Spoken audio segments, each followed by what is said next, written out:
Hey everyone, it's Random Guy. Before I get into the guide, I'm doing a second 50 mil giveaway this week. To enter this giveaway, just type your RuneScape name followed by #when in the comments below. These giveaways are again only for my subscribers, so if you want to join, just click that subscribe button. I do giveaways every week for my followers. If you want a shot at up to 7 more monthly giveaways beyond the 4 that I do on YouTube, the link to my Patreon is in the description below. Now that that's over, let's get into it. So for my armor, I use Elite Sirenic armor, but regular Sirenic is more than good enough. For my cape, I use a Tazar range cape. For your weapons, I'd use at least Ascensions, but if you have better like I do, just use those. Okay, for gloves, yes, this boss is poisonable, so use Cinderbanes. For the boots, I'm wearing Fleeting Boots, and for the ring, I'm using Luck of the Dwarves. For my necklace, I'm using an Essence of Finality with a Dark Bow spec, but another spec that would be really good for this is the Saren Godbow spec. Alright, for my Scrimshaw, I'm using the Scrimshaw of Cruelty, and for my ammo, I'm using Ruby Bacameta Bolts. So in your inventory, bring the best overloads you have, followed by the best adrenaline potions you have. I'm personally using adrenaline renewal potions. Next up, we have weapon poison and prayer or super restore flasks. Next up, we got a shield, a ring of vigor, and mechanized chinchampas. These chinchampas are to very quickly get rid of the ads when they spawn. After that, I have a Luck of the Dwarves, an Ancient Elven Ritual Shard just for some extra prayer points, and an Enhanced Excalibur for some extra healing. Lastly, I got food, and a Planted Feet switch. The Planted Feet switch is optional, but I mean more DPS is more DPS. If you have it, it'll make your life easier. If you don't have it, I'd go for it. For my relics, I'm using Death's Ward, Berserker's Fury, and Fury of the Small. Death Ward makes you tankier the more HP you lose, which is really nice, and Berserker's Fury goes hand in hand with that by giving you more damage the lower your health is. And Fury of the Small is just for increased adrenaline gain, making it so you can get to those thresholds faster to deal that DPS. So now we just go get full adren at the crystal, and then let's go in.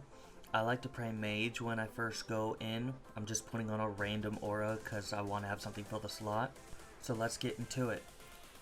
So the very first attack he does is a Mage Attack. You know this because one of his arms goes all the way up into the air before he brings it back down. Once you see that arm go all the way above his head, you know it's going to be a Mage Attack.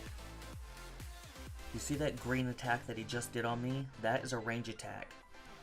Alright, now he's doing a melee attack. That's when he puts his arm down and swipes to the side. I'm telling you these things because this boss will punish you for not praying the correct protection prayer. So this boss does teach you how to prayer flick. Alright, so for his first mechanic that he's throwing out, it's his minions. So like I said, all you do is you change over to your mechanized chinchampas and just use a threshold and knock them out of the way. Now the orbs that they drop, each one of these orbs when you click on them will do about 1.3k damage to the boss. Another thing to remember is that the boss is immune to all damage until all the minions are dead.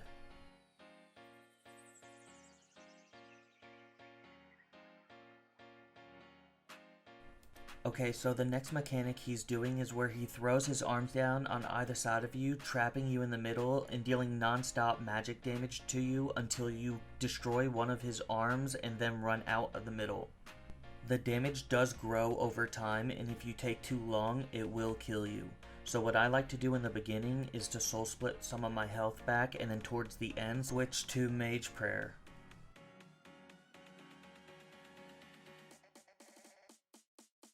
So this is the biggest attack that he does, and if you don't do it right, it will kill you.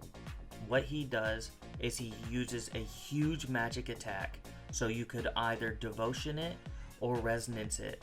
Now this attack does hit multiple times, so if you resonance it, the first hit will bring you back up to full HP, but then you'll get like 2 more 4k hits, so make sure you eat afterwards too. So resonance, heal back to full, take one of the hits, eat, take the other hit, and keep on going. This is if your devotion is down. I would always use devotion for this, but because he can use his mechanics randomly, he could do the same thing twice in a row, meaning this attack could come literally one after the other. So first have devotion, and then only if that is on cooldown, use resonance. So now for one of the most annoying mechanics.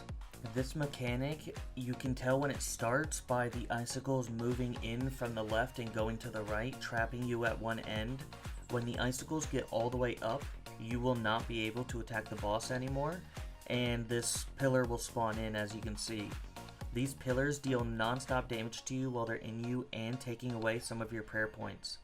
Personally, I don't mind them too much, but they can deal a nice amount of damage to you if you're not careful. So now he's just repeating a couple mechanics until the fight ends. So that's about all there is for hardcore mechanics. So if you liked the video, please give it a like and don't forget to subscribe. Thank you very much everybody, and good luck with your drops.